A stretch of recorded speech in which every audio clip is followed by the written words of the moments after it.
that's a big issue with bird noises. Like how can people copyright that stuff? The fact that they own that right to YouTube's copyright system, but then people just walking down the street hearing the same bird chirping, but obviously not in a recording. Come on, there's nothing. What are you going to be able to do? You're not going to be able to stream anything except for your own personal voice. Someone's going to start copyrighting streamers' voices so that they can't even talk on their streams anymore until you have the license there. Yeah, maybe.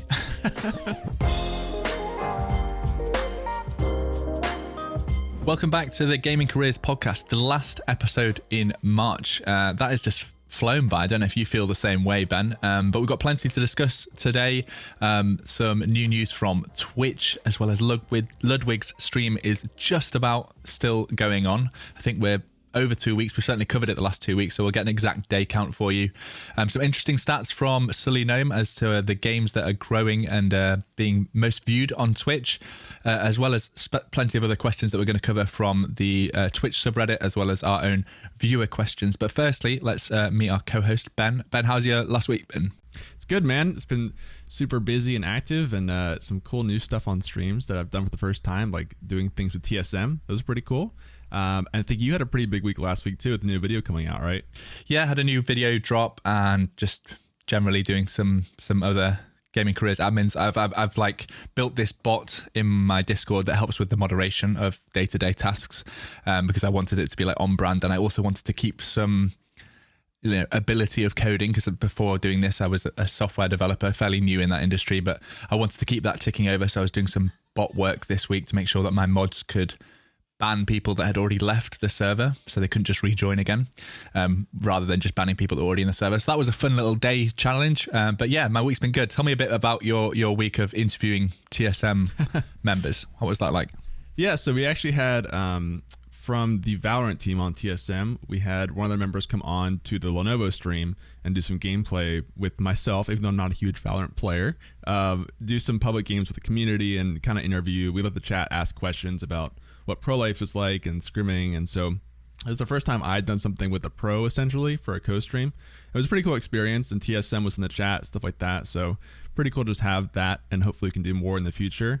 And definitely a different type of stream when you've got, more of that official brand integration, and you have to think through scheduling of pro players coming on and time slots. So it was cool, and I hope we get to do more stuff like that in the future. So nice. If you guys are ever trying to do something like that, just let me know and I can help you out. That sounds good. Where do you want to start this week? I think maybe we should just start with the Ludwig news, because some people are probably bored of hearing it, but it is now getting to the point where I think this will be the last week that we talk about it, because as of today, when we record this podcast on a Tuesday, I think he's done 16 days concurrently, and he has just 3 or 4 hours left on the timer. So he's currently asleep. I imagine it will keep bumping up until he's awake, but I reckon maybe in the next 24 hours, this 16-day stream might be over. But you never know. The viewers might enjoy the fact that it's in the low hours now and keep subscribing to keep topping up that timer. But we're very nearly at the end. I'm sure he is exhausted and well deserves a break from the stream. But at the same time, he's been incredibly successful with it and made a lot of money. So yeah, have you caught any of this in the last week, and any changes that you've seen? Yeah, it's funny. We keep talking about this and joking how long it'll go. And it's tough to know because the timer will say one number, but it can stay that number for much longer than you would think it would stay that longer. So I think this will probably be the last week we talk about, like you said. I don't see it going to next week just because it's down in the single digits now. But I do think we'll probably see a big second wind right at the end as it gets to like the hour or 2 hour mark. I think even like gift subs coming in and people maybe coming in to try to extend the stream. So I think he even made promises about like it won't go longer than a month. And if it gets to a month, then something will happen. So I could see other streamers coming in and trying to like push him to a month maybe, unless he's just so ready to get out of it that they don't do that. But it's still just so fascinating to follow the real life Truman Show, as people say. I think he got like a New York Times article. He did eventually get off the stream at some point for like I think a 30-hour break or something. He let his friends take over essentially and get a little time away, but still 30 hours compared to the 2 weeks of stream is not that much. So I think we can still count it. And yeah, I just love watching this, and we'll see kind of where it ends up. And maybe still talking about it next week, but I probably doubt it. This is probably the last one, I would think. I mean, if we're still talking about it next week, then that is seriously impressive, because that's a week of being less than less than 4 hours now when we're watching it as he's asleep. So a lot of people will have to step in, a lot of new subscribers that haven't subscribed before. And I think he's also put a cap on gifted subscriptions. So, it can't just be one whale donation of, 5,000 gifted subs, which just tops it up by multiple days. So yeah, it's interesting. It's been a really cool experiment. I don't think anyone will be able to have the same success with this idea. They'd have to put a new spin on it, and I think they'd have to leave a certain amount of time before trying it. But yeah, really cool idea, executed well. Some people will think it's dumb and he's made a load of money for sleeping on stream, but at the same time, no one had really taken this kind of angle and approach with his user base that he already had. And he's one of those streamers where his viewers like to watch him suffer. He plays a lot of those impossible to complete games, and his stream loves watching him mold over the fact that he gets like 20 hours in and then falls all the way back down to the beginning. So he had the right audience for it to happen. But yeah, probably given him enough time. Let's talk about what we saw from the data this week. So our favorite data website, Surly Gnome, has shown, I think probably the most interesting thing would be GTA 5, Grand Theft Auto 5, particularly due to the roleplay category that like the NoPixel server has enabled and things like that, has been pretty consistent this week. It's been the second most watched category after just chatting, which is always the first. But even with some relatively big weeks in terms of League of Legends and CSGO tournaments going on. So usually we see those peak out any like normal games, but this roleplay category has really opened up a lot of viewership, particularly with streamers like Summit1G, really, holding a lot of the viewership in this category and playing a lot of this roleplay version of Grand Theft Auto. So what are your thoughts? Yeah, I think the NoPixel stuff for GTA always, whenever it comes back with a big update, it just kind of takes over Twitch for a little while because it's so custom made for Twitch. Kind of the same way that Among Us really, for some reason, it really just works well on Twitch as a format for collaboration and letting streamers do things they wouldn't otherwise do in terms of working with new streamers and then also just kind of being a different character. And it's always surprising to see people who you wouldn't think would be good role players can be a pretty good fit into this pretty well with NoPixel and get into that. And I think it's also the fact that not everyone has access to this server. People want to watch what's going on through streams. So it makes sense that the streams really do blow up when this happens. So I think it'll probably stay pretty popular for a while as long as the updates are still pretty fresh and people are still playing it. And I think if they keep updating the NoPixel server with new patches every so often, then it'll probably stay the same way. I know we kind of talk about GTA 5. It's been around forever at this point, but when you have stuff like this happening with the community created mods and just custom ways to play the game, I don't really see a reason it will ever go away. It's kind of again, even like the Rust stuff earlier this year, that had like some RP elements to it, but it was kind of a one-time thing, whereas NoPixel tends to come back every so often because there's a whole community and kind of team behind the update. So I think it'll stay popular for a while, and it's really fascinating to watch. Have you caught some of it yourself? Yeah, and it's worth pointing out that there seems to be different sub niches within this GTA 5 roleplay niche. Like Summit1G is, I think, doing a lot of racing, and he has like a car, and multiple other streamers or content creators are entering their cars into the races. So it's almost like a racing game rather than the roleplay element of it. So yeah, I think it's fascinating, to be honest with you. My question to you would be, how reliant is it on big streamers? Because we've seen XQC and, like we said, Summit both, making big amounts of streams. Like I can't even remember the last time that I saw Summit1G stream something other than GTA. So how reliant is it on these big streamers that would be holding huge viewership in whatever game they're playing?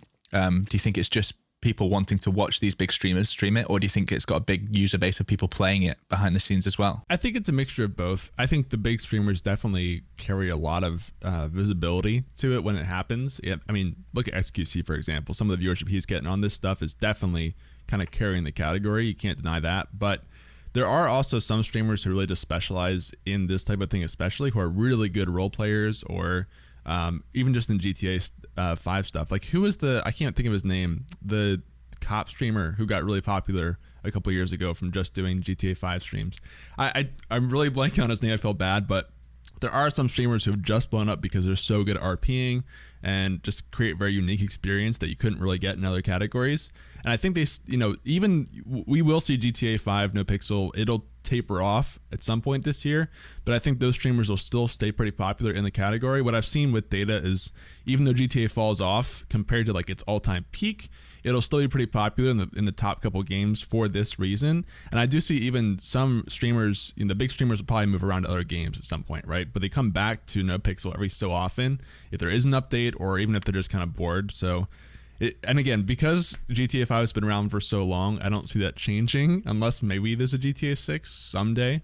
So it's always a game you can come back to, and the RP just kind of offers a new experience for it too. So I think the streamers help, but to answer your question, there's still a community there behind them too. Yeah, I wonder actually if it's going to be one of those things that people like watching because of how clippable the moments are from it. So it almost gets another boost in popularity because of like the live stream fails or the YouTube channels that, create clips on all this kind of moments. It can create really hilarious moments or really controversial moments because it is people role playing a character. And, it's kind of similar to like when you go to TwitchCon and there are TwitchCon streams, like people IRL streaming at TwitchCon. There's a lot of viewer base that wants to see streamers interact, whether that's through a role play or through real life. So yeah, I think it's really interesting. I don't know if we can see, I think your point about it spiking with a new update makes a lot of sense. So maybe we'll see that similar spike in viewership whenever there's an update, as long as big streamers are still playing it, because I think it's got a good chance to stay as one of the top streamed games on Twitch. Speaking of Twitch, shall we move on to, well, there was a new Twitch department announced and a hire in that department as well. Twitch Community Productions. I think they're looking for a Twitch Community Productions producer, which is a mouthful. But did you catch this? This was really all I could find this week about Twitch news that sort of got retweeted on the streamer Twitter. So did you catch this? Yeah, so this is still kind of vague, I feel like, right now, but basically DJ Wheat just announced that they're looking for, they're filling a new team at Twitch called Twitch Community Productions. And this first position he linked is Twitch Community Productions Producer, like you said, which is a big mouthful. Not really sure what that means. I assume it means this team is going to help streamers create their own content of some kind. Maybe they're doing some sort of program where they let creators build shows or something and kind of partner with partners to make more productions. So I'll kind of have to see. I didn't look too much into the actual job listing. I'll take a look at that really quick. But it's cool to see if they want to support more creator original content, kind of like the YouTube original is what I get a feel for. I don't know. Did you have thoughts on seeing this too? Yeah, I think that was my exact understanding, that it's probably going to be it's either going to be like some kind of education in Twitch productions, so like helping streamers get set up with various different bits. But I think more likely it's going to be like the example you just gave from YouTube, where they're going to help with more ambitious productions, either for Twitch's side or for big streamers on Twitch. So yeah, interesting to see what comes of that. But yeah, it was really, really light on the Twitch news this week. I felt I couldn't see anything. So let's move on to the Twitch subreddit, which always brings up good discussions. This week we saw, I think probably the thread that I wanted to talk about the most was a question from somebody on the internet asking, well, not even asking, suggesting that you don't use follower only mode in your stream chat as you are a small streamer. It just turns people off. So I think the common misconception here is that small streamers see this option for follower only chat. Oh, I can turn follower only chat on my stream, and then people will have to follow me if they want to say hi. And this thread was kind of just discussing that point and suggesting that it's, if anything, it's going to discourage users from saying anything, because it's an extra step for them to be able to communicate. And the value of somebody being a follower versus somebody actually introducing themselves to your community, it doesn't pay. So what's your thoughts? I feel like this is going to be one that we're going to agree on. So whilst you're saying your thoughts, I'm going to think of the counter argument in my head. Yeah, so I mean, I can give you some counter arguments for sure. I think for the vast majority of people, you probably do not want to have follower only mode on, right? Because like you said, the perception might be that you have to force people to follow you, but the reality is that people are not going to follow you and then not going to interact. Even if they still lurk and watch, you'll get less chatters than if you just had it on naturally.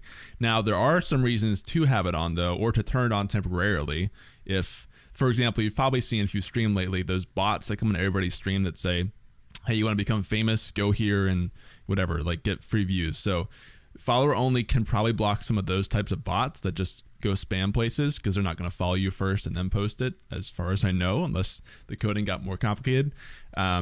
Same kind of thing if you want to prevent trolls or something who come, if you get some sort of hate raid or something, you can do follower only mode or sub only mode temporarily to kind of block that kind of thing. I have seen some streamers do follower only mode, especially for bigger streamers who maybe want to have a smaller chat community. But I think for most people, I would agree that you want to keep this off for the most part, just so that it's really easy to get into the chat and engage, because most people want to chat first and then follow, and not the other way around for the most part. Sometimes people will even just follow to chat and then unfollow after they're done chatting. So you want to avoid that too if you can. But I don't know. Have you thought of your own kind of arguments here? Well, no, because you gave such good ones. I would say that I personally, and maybe I'm in the minority here, but how I treat, let's say, YouTube is if I find a new channel, I won't subscribe if I've just watched one video. If I really like one video, then I'll dive into the channel, I'll check out a couple more. And then if I'm like sold after 3 videos, I'm like, yeah, I want to be notified of their new uploads. And I always, every day without fail, will visit my subscriptions feed and see, I'll go through all the thumbnails since the last day when I looked and open them all up and then watch them at some point through the day. I feel like that's rare now on YouTube. Most people just rely on the algorithm and what's suggested in those like 8 boxes at the top of the homepage or suggested as up next. But it's kind of the same for me on Twitch. Like I'm not going to follow a stream that I've watched for a couple of minutes before I've interacted with the streamer.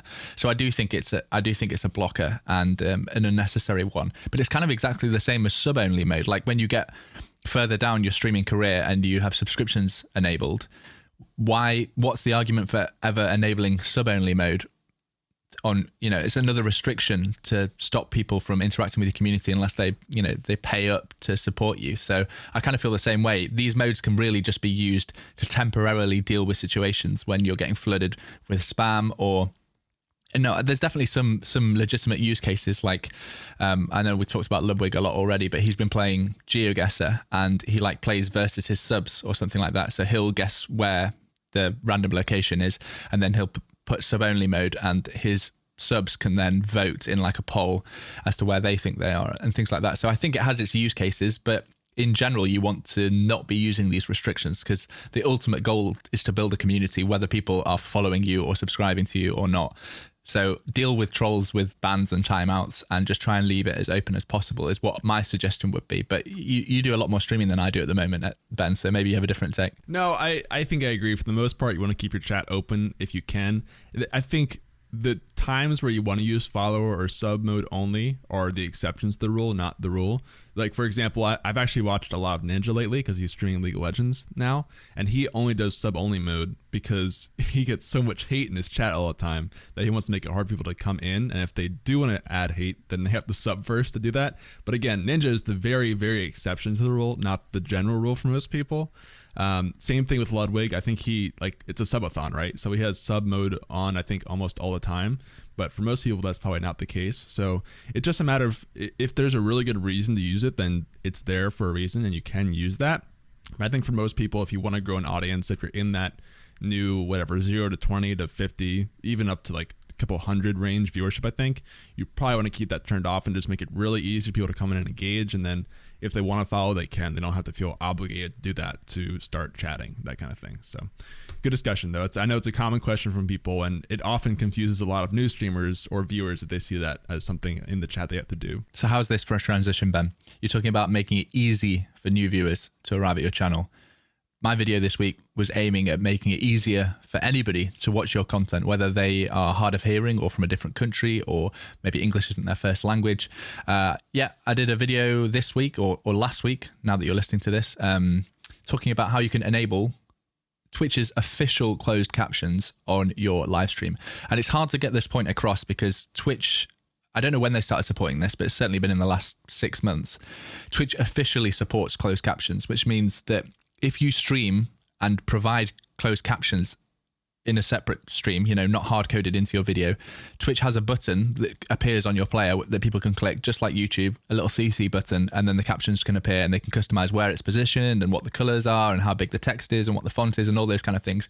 But it's not on by default. You don't need a Twitch extension like many people have suggested in the past. Like, this is officially supported by Twitch, and I don't see any reason why streamers shouldn't enable it. Because like I said in the video, like, 23%, I think was the number that I reached. 23% of viewers on my YouTube channel enable closed captions, and I pay for closed captions on all my videos, so they're properly transcribed. It's not just the Google attempt at what I'm saying. So that's a huge amount, 23%. 1 in 4 people are arriving at my YouTube channel and turning on or leaving on closed captions.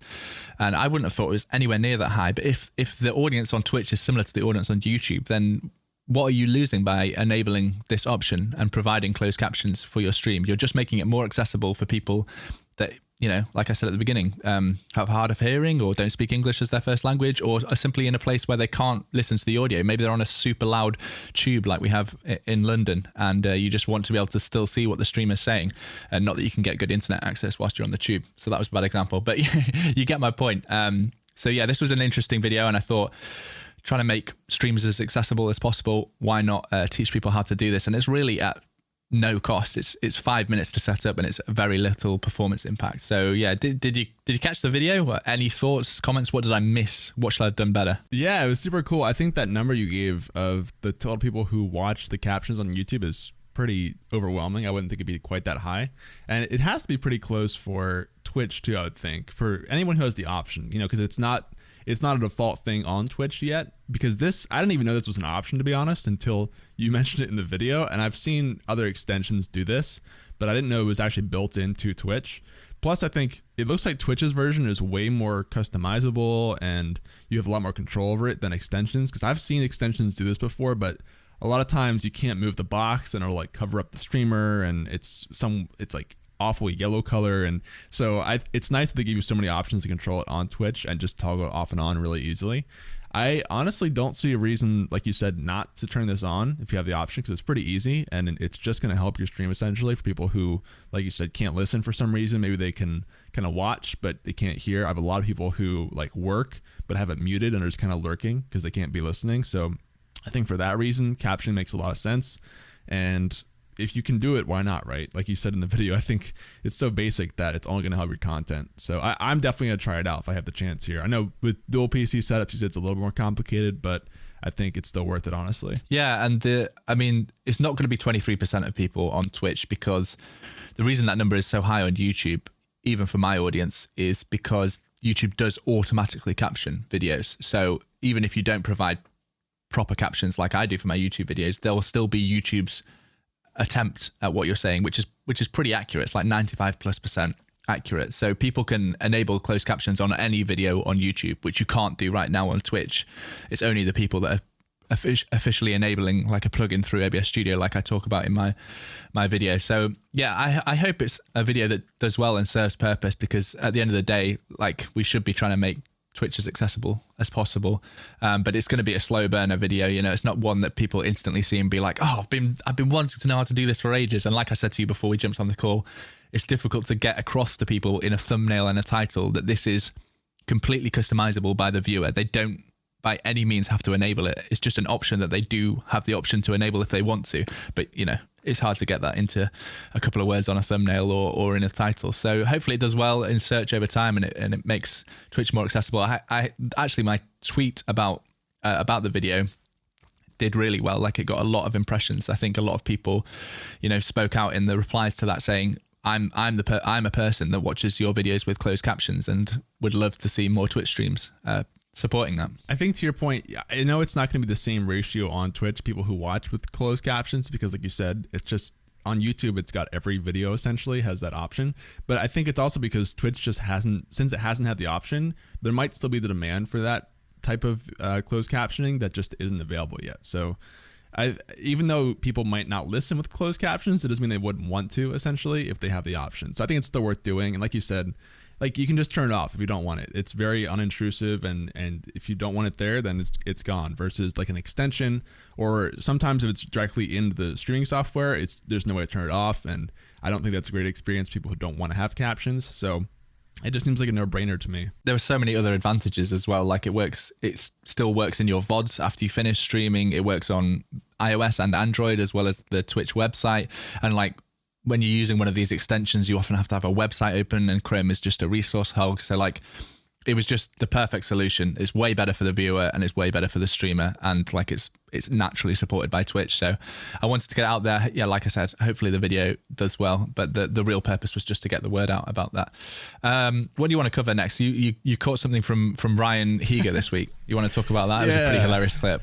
In a bit of funny news this week, you guys may have seen that Ryan Higa, who's the famous YouTuber Higa, he got banned on Twitch mistakenly. So this is kind of funny because it was a very short ban, and he got banned for hateful conduct, but there was no real reason for his ban, it turned out.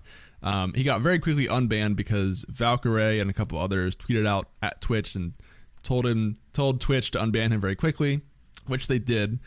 He took it pretty funny because, his stream got cut off midstream during the ban.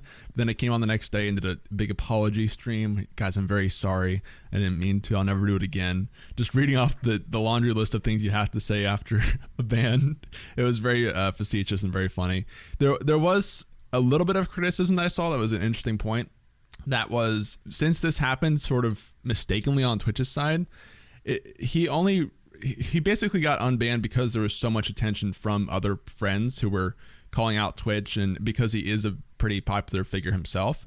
So there was the criticism that, like, for a smaller streamer, if this had happened, it's probably a lot harder to get unbanned that quickly because you don't have as much visibility and you don't have people you can reach out to try and help get visibility for you. So I think it's a good point, and this could be happening to other people who are mistakenly banned for some reason that we just don't see because they're not at Ryan Higa's size. So I don't know. Do you have thoughts on that, Pete? Yeah, I mean, that is a problem, and there's no real easy solution. Not this January, but the January previous, I had a copyright, not even a copyright, a warning on my YouTube channel because of like an old video that I'd done, which was a giveaway. And as soon as the giveaway had finished, I made the video unlisted, and that was my mistake. I made it unlisted rather than private. And then YouTube changed the terms of service so that you couldn't have like giveaways in the description of a video, and a video topic couldn't solely be about a giveaway. But even though this video wasn't public, so people couldn't find it in any way, technically because it was unlisted rather than private or deleted, it still did exist through a link on the internet. So yeah, I got this like temporary 7-day you can't upload to YouTube. And I made a fuss about it on Twitter, and thankfully that was big enough that like Fwiz stepped in and got it sorted probably within 18 hours or something like that. And, I'm incredibly grateful for the fact that I can share experiences like that and that I have enough followers on Twitter that make a bit of a buzz about it, and eventually it gets sorted. But if you're a small YouTuber, there's absolutely no way you can get in contact with anybody at YouTube. There is no support. You don't have an email. You don't have a partner manager. Like, it's the exact same on Twitch. So unfortunately, this is probably the case that many people have been banned for similar no reasons like Ryan was, and can't get unbanned so quickly because not enough of a fuss. But I don't really see how there can be a solution, because unless Twitch or YouTube employs thousands of people to deal with, generic support messages, they're not going to be able to deal with it. So yeah, it's a difficult one. But the real point of this story is, if you haven't, go to the show notes of this episode, click and watch the highlight of Ryan with his apology, because he does it completely sarcastically with like sad music in the background. Yeah, I shouldn't have done it, because he doesn't even know what he's been banned for, but he's still saying like, I shouldn't have done it. It was a mistake. It was meant to be a joke. And at the very end, I won't ruin it, but he like cuts and you can see his checklist of things that he wanted to say. And it's perfect comedic timing. Exactly why he's been incredibly successful on YouTube. So yeah, it was a really funny moment. Thanks for sharing that with us. That was awesome. What else? I think, are we on to the viewer question now? Is that what we're moving on to here? Yeah, let's go for it. Okay, so this actually came from Identity C on Twitter. This was related to the DMCA stuff we talked about pretty recently, which we're always talking about, but a good question. So his question was, what happens if I load into a lobby, or I'm playing Warzone, for example, and a player or someone in a vehicle has music playing that I can't control? Basically, is that a DMCA concern? Which is a good question. I think there's the people who have a lot of these questions related to DMCA. The short answer, sadly, is yes. If you're streaming, this is still, if it's on your stream, then you are accountable essentially for it. It's kind of the same thing as people who do IRL streams and are walking through, downtown, and someone plays a siren, or like you pass by some store and there's music playing there. even though you're not the one playing that music, it's still on your stream and you don't have a license for it to be streamed. So essentially you can be DMCA'd for that. It's kind of weird to think about, but it does happen sometimes. Pete, you have thoughts on this? Yeah, I mean, that is it. Unfortunately, it is a concern. And right now it sounds so silly, doesn't it? That the biggest joy about being a live streamer is that the content is live. But then we're going into this mode where people are going to want to start to stream with like 30-second delays, so that if something like this happens, they can, I don't know, hit a button that erases the last 30 seconds of music before it gets sent out or something. You know, there's going to have to be solutions designed, because you're going to be at complete mercy with, you know, the shops you're walking past or the people that you're interacting with, or like even online. Yeah, the people that are in your lobby that could definitely just use voice chat to play music, which could get you a strike. So it's a really bad situation to be in, and you know, it's the exact same problem that YouTube's gone through. But thankfully, with YouTube being traditionally VOD format, they can retroactively deal with it. Whereas since Twitch is live, you kind of have to be quick on your feet. You know, it's not just having a mute button for your microphone. If you need to sneeze or cough, you're probably going to need a mute button for your game sound as well, in case somebody starts playing music. We covered on the podcast maybe a couple of months ago about a clip of a police officer weaponizing music around a streamer. So they went and turned on their car radio, and the streamer's like running away as if they're pointing guns at him, but really all they're doing is playing music that he's worried about getting a DMCA strike for. So it's a sad state, the world that we live in. It's a good question, because there's so much misinformation about DMCA, and unfortunately, really, if you think it could be a problem, it's pretty likely that it will be a problem in a year's time or so. So, yeah, I don't know what else we can say on that, Ben. Yeah, I think that's pretty much, I was going to say the exact same thing. The police officer weaponizing DMCA. That was a IRL example. I guess it could still happen essentially in a game setting too, but not even just for music. I mean, it's the same thing for like, if people are in your voice chat saying words they shouldn't be saying, then that's still on your stream, right? And so that's why as a streamer, you have to be pretty conscious of that, of how you use voice chat. And anytime someone can transmit audio onto your stream, even like song requests, things like that, that can also be a concern for donations. I'm still surprised, because even on like Ludwig's stream, he's got the donation thing happening, and people are on there like submitting songs from the Beatles, and I'm like, how are you letting this happen on your stream, man? It's crazy, and I guess people still get away with it, but it's always a concern for that. One thing we could say to Identity, the asker of the question, is if this is going to be a problem for you, it will be a problem for the big streamers first. Like, I wouldn't be surprised if people are going to start targeting big streamers in lobbies of games with copyrighted music because they think it's funny to troll them. And then the streamers will be able to make a big enough deal about it that either Twitch or the game developers will build systems in that you can, you know, like streamer mode, where you can maybe quickly mute all your teammates from a key press or something like that. I mean, I'm just coming up with ideas. I think Twitch will be reasonable in their approach around bans from things like this. Like, if you can prove, look, this is completely out of my control, I muted it as quickly as I could, 2 seconds of audio played, you'd like to think that Twitch would be like, you know, this isn't this guy's fault, like he's been held hostage in this lobby. But absolutely no idea. You know, technically the law states that if any music is coming through the content that you provide through your stream, then you are responsible for it. So, you know, from a legal standpoint, there's really nothing you can do except for being really careful who your mates are and just queuing as a 5. Exactly. Yeah, it's unfortunate, but that's just how it is right now. Hopefully we'll see some law changes or just support for this thing in the future. I think the crazy thing to me is the fact that sirens are getting DMCA'd constantly if you're just walking through places. So I think that stuff has to get changed, right? Yeah, that's a big issue with